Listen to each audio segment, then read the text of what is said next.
Hello friends, अपन सारे Indian हैं, इसलिए पता है अपने को हमेशा बाहर के बारे में कुछ ना कुछ नई नॉलेज अगर हमें मिल जाए उसके बारे में हमेशा हमें क्यूरियोसिटी बनी रहती है। चलो ऐसे ही आज बात करते हैं कुछ विदेश के बारे में। अगर हम आपसे पूछें कि ऑल ओवर वर्ल्ड में सबसे बड़ा एक कंट्री, तो अपने को समझ में आ जाता है भाई हम रशिया का नाम लेंगे, चाइना का नाम लेंगे। लेकिन अगर हम बात करें एक सबसे छोटे कंट्री की, तो सबसे छोटा कंट्री कौन सा है? शायद आप में से कुछ लोगों को पता भी हो। आज हम उसी के बारे में कुछ इसके स्पेशल फैक्ट्स के बारे में बताने जा रहे हैं।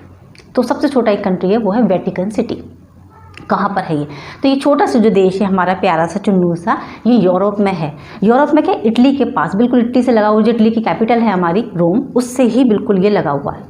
कितना है? फॉसिबस का 44 हेक्टेयर, अगर हम बात करें तो 110 एकड़ का बना हुआ है। इतना एक छोटा सा कंट्री एक इंडिपेंडेंट कंट्री कैसे बन गया इतने बड़े यूरोप में? बहुत अच्छी एक बात एक दिमाग में आ जाती है ना। हाँ, हुआ था। कैसे हुआ था कि 1871 की अगर हम बात करें तो इटली में कई सारे राज्य थे, समझ लीजिए ये है ना। जब उसको कॉन्सोलिडेट किया गया तो छूट क्या गया? सिर्फ वेटिकन सिटी छूट गया, बाकी सारे कॉन्सोलिडेट हो गए। क्यों हो गए? उसके पीछे भी एक बहुत बढ़िया कहानी है। हुआ क्या था कि वहाँ पर उस टाइम पे पोप का शासन चलता था ना, पोप का रूल चलता था।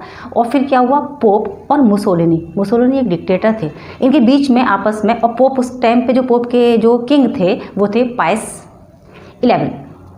उन लोगों के बीच में एक समझ लीजिए एक समझौता हो गया, समझ लीजिए एक एग्रीमेंट हो गया था।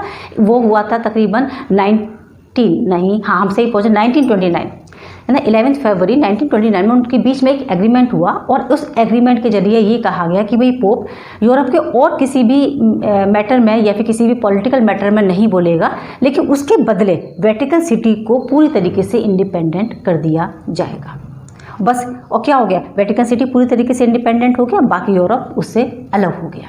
ठीक है, अब हम बात करते हैं कुछ इसकी और स्पेशल चीज़ों की। पॉपुलेशन कितनी है भाई इसकी? तो पॉपुलेशन है सिर्फ 1000 लोगों की। सच में? हाँ। इसका मतलब इसके पास कोई आर्मी नहीं होगी? नहीं, इसके पास अपनी एक आर्मी भी है। उस आर्मी में तकरीबन इनके 110 मेंबर हैं। ऐसा कहा जाता है कि इनके आर्मी मेंबर शादी नहीं करते, लेकिन ऐसा कुछ भी नहीं है। वो लोग शादी करते, अपनी फैमिली भी बसाते हैं।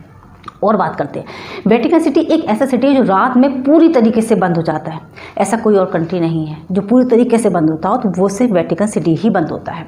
अच्छा, और क्या है इसके पास? देखो, इसके पास अपना पर्सनल एयरपोर्ट नहीं है तो क्या हो गया, लेकिन इस यहाँ के लोग अपना पर्सनल पासपोर्ट रखते हैं। यहाँ पर इनका रेलवे स्टेशन भी है। और क्या क्या है, ये इनका फ्लैग भी अपना है, रेडियो स्टेशन भी है इनके पास। और तो और बहुत इंटरेस्टिंग बात बताएं तो इनकी अपनी पर्सनल करेंसी है जो इटली में भी वैल्यूएबल है पूरी तरीके से।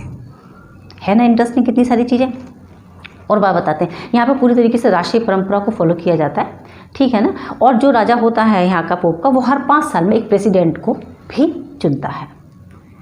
इंटरेस्टिंग कितना? अच्छा लगा हो तो डेफिनेटली मुझे कॉमेंट में जा करके कॉमेंट जरूर करिएगा। Thank you.